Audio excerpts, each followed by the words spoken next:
Hello friends, स्वागत है आपका हमारे इस नए चैनल कानूनी सोच में। और दोस्तों, मैं हूं एडवोकेट सनी शर्मा। और दोस्तों, जैसे कि आपको पता है कि हर रोज मैं आपके लिए कुछ ना कुछ लीगल जानकारियां लेकर के आता रहता हूं। अभी दोस्तों, कल ही मेरी जानकारी में एक मामला आया जिसमें ऐसा हुआ है, तो वही मामले से संबंधित मैं आपको बताने वाला हूं। जो भी दोस्तों नई नई चीजें आज के समय पे जिनका मिसयूज किया जा रहा है, उनका आपको मालूम होना बहुत ही जरूरी है। और अगर आप इन चीजों को नहीं समझते हैं तो आगे के लिए बहुत बुरी तरह से स्टक हो जाते हैं। जैसे कि इस मामले में एक पति हुआ है, मैं आपको बता दूं, वो पिछले 6 महीने से जेल में है और 2 बार बेल रिजेक्ट हो चुकी है। लोअर कोर्ट ने भी रिजेक्ट कर दी है, हाई कोर्ट ने भी रिजेक्ट कर दी है। अब दोस्तों, ऐसा क्या हो गया इस मामले में? मैट्रिमोनियली विवाद है, लेकिन ऐसा क्या हो गया कि उसे हाई कोर्ट से भी बेल नहीं मिली। तो दोस्तों, इस पूरे मामले को समझ लीजिए, और अगर आपके साथ भी ऐसी परिस्थितियां हैं तो बिल्कुल सावधान हो जाएं और बचकर चलें, सावधान होकर चलें, सावधानी पूर्वक चलें। दोस्तों, आगे बढ़ने से पहले बस आपसे इतना कहना चाहूंगा कि आपने अभी तक इस नए चैनल को सब्सक्राइब नहीं किया है तो जरूर से सब्सक्राइब कर लें और नोटिफिकेशन बेल पर क्लिक कर लें, क्योंकि इससे हमारा आत्मविश्वास बढ़ता है कि आप लोग हमारे साथ जुड़ रहे हैं और हमें प्रेरणा मिलती है कि इस चैनल पर भी रेगुलर नए नए वीडियोज आप लोगों के लिए अपलोड करें।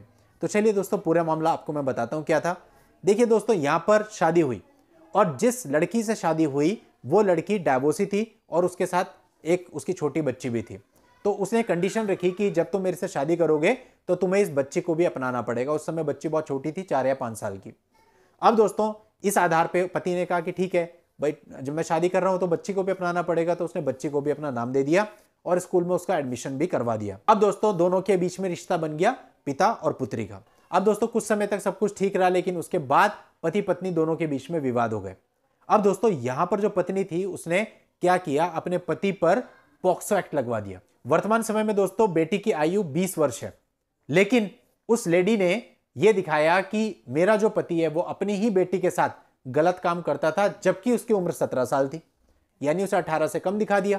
और 4 साल के बाद एफआईआर दर्ज हो रही है, लेकिन फिर भी पुलिस ने पॉक्सो एक्ट लगा दिया और पॉक्सो एक्ट में उसे डाल दिया जेल में। अब दोस्तों, जब बेल की बारी आई तो बेल इस वजह से लोअर कोर्ट ने रिजेक्ट कर दी कि पिता पुत्री का संबंध है और पिता ने अपनी बेटी के साथ ऐसा किया।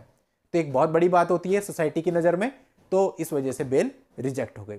अब दोस्तों, लड़के पक्ष का यानी पति पक्ष का कहना यह है कि उसने कभी भी ऐसा कुछ नहीं किया, बल्कि अपनी बेटी समझ के उसे इतने साल पाला, सब कुछ किया और आज उसके साथ ऐसा हो गया है।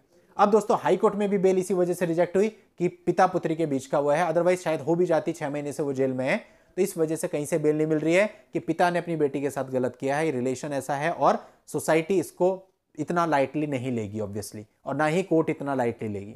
तो दोस्तों, ऐसा किसी के भी साथ हो सकता है।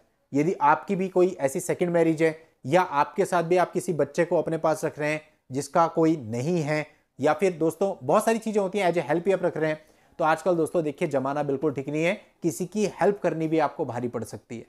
तो ऐसा किसी के भी साथ हो सकता है। कई बार ऐसा होता है कि जो पत्नी है उसके किसी रिलेशन में कोई बच्ची है जिसकी कोई संभाल नहीं है, तो कहती है कि चलो हम इसको रख लेते हैं, आप उस बच्ची को रख लेते हो, तो कल को उसी बच्ची के थ्रू आपके ऊपर यह सब करवाया जा सकता है। और देखिए दोस्तों, बच्चों पर किसका प्रभाव सबसे ज्यादा होता है? उसकी मां का। तो दोस्तों, जो मां कहेगी वही बच्चे ने स्टेटमेंट देने, तो आपका क्या होगा? तो इसलिए आपको थोड़ा सा संभल करके चलना है दोस्तों। ऐसे मेरे पास 2 से 3 मामले आ चुके हैं जिनमें अपनी ही बेटी ने पिता के ऊपर पॉक्सो एक्ट लगवा करके पिता को जेल भेज दिया, और कुछ मामलों में बेल भी नहीं हुई। जैसे कि इसी मामले में 6 महीने से वो भी जेल में है और बेल का अभी भी कुछ नहीं पता कब तक होगी।